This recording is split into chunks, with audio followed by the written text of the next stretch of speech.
Olá, seja muito bem-vindo a mais um vídeo do canal Descomplicando a Psicanálise. Eu estou aqui hoje para conversar com você sobre mais um ponto em relação ao contrato psicoterapêutico. O ponto de hoje é a viabilidade de um contrato por escrito ou verbal. Já quero adiantar para vocês que existe uma tradição dentro da psicanálise de elaboração de um contrato verbal. E isso tem um porquê.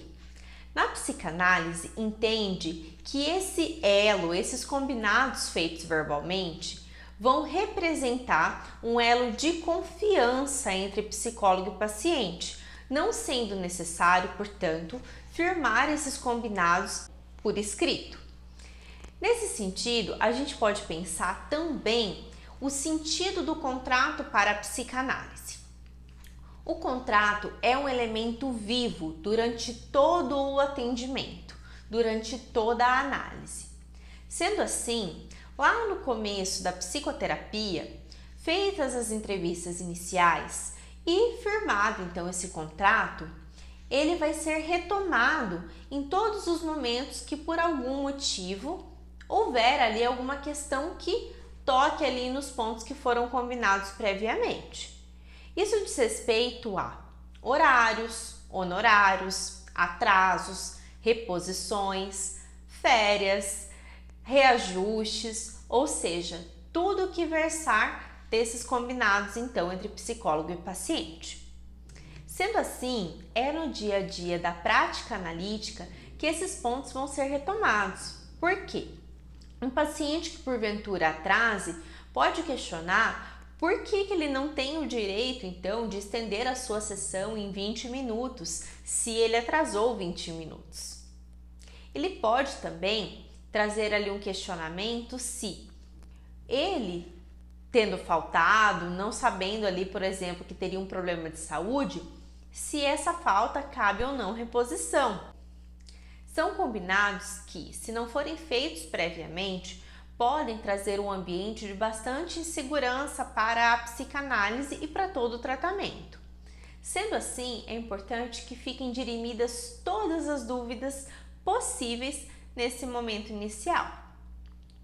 Nesse sentido, a gente pode pensar que o contrato ele vai precisar ser retomado a todo momento do atendimento. Ele deve ser um norte, ele deve trazer um campo de segurança, mas nunca um processo rígido, que fique algo estanque, não abrindo margens para negociações e também para flexibilizações quando necessário. Sendo assim, cabe a gente pensar, é viável um contrato por escrito, sendo que esses combinados feitos verbalmente, eles tendem a se manter, a se fazer cumprir, na mesma medida em que o psicólogo está familiarizado com os pontos ali acordados? A gente pode pensar que tem havido também um movimento por parte dos psicólogos, ainda incipiente dentro da psicanálise, que traz a ideia de um contrato feito por escrito. Esse contrato, ele não deve ter a função de ser um contrato legal, desses que a gente vai lá no cartório, registra para poder ali acionar quando for necessário. Não é essa a função do contrato, do combinado entre psicólogo e paciente. A função do contrato, verbal ou por escrito, é manter esses combinados claros para ambas as partes. Nesse sentido, a gente pode pensar que o contrato, quando for feito por escrito, ele deve ter uma linguagem fácil, que não use termos técnicos, que seja então de fácil compreensão por parte do paciente, porque a ideia é que ele possa entender o que está ali. Então vocês podem, por exemplo, psicólogos aí, ou estudantes e futuros psicólogos, fazer ali alguns tópicos, por exemplo. Nesse tópico aqui nós vamos conversar sobre os honorários. Então colocar ali o valor da sessão, data de pagamento, meio de pagamento, prazos para reajustes e aí seguir para o próximo tópico, que pode ser, por exemplo, faltas.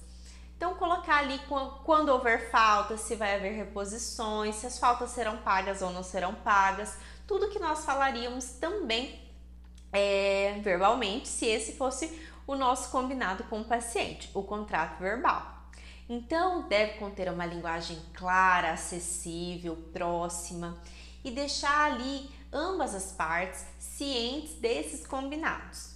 É importante que, se o contrato for por escrito, o paciente ele tenha uma cópia desse contrato, ou mesmo que ambos, psicólogo e paciente, possam ler juntos os pontos ali colocados, ou mesmo que o paciente possa levar para casa para ler com atenção e, obviamente, depois uma cópia vai ficar com ele. Nesse sentido, eu quero que você me conte, para a sua realidade clínica, para a sua prática, o que você acha mais interessante? É o contrato verbal ou o contrato por escrito? Coloca aqui para mim quais os pontos que você acha que são pró e contra, ambas os formatos de contrato. Eu quero saber a sua opinião, deixa aqui a sua dúvida. Se esse vídeo te ajudou a pensar um pouco sobre esse tema, se inscreva aqui no canal, compartilha com alguém que pode gostar. E então, nós nos vemos no próximo vídeo. Até lá!